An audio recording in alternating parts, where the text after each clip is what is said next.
How to fix WhatsApp call issue. Hi everybody, welcome back to our channel. To fix WhatsApp call issue, you want to make sure or ensure you're connected to a stable internet connection. So for that, you want to go to settings on your device and check whether you're connected to a Wi-Fi or mobile data. You could also switch between cellular data and a Wi-Fi as well.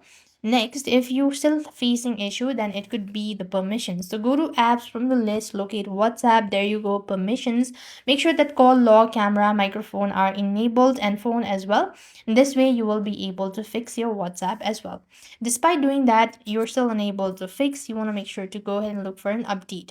So open up your app store and type in WhatsApp on the search bar and make sure to update the app to the latest version as well. If nothing works out, then you could simply go ahead and hold on to your side button and then restart your device at the same time.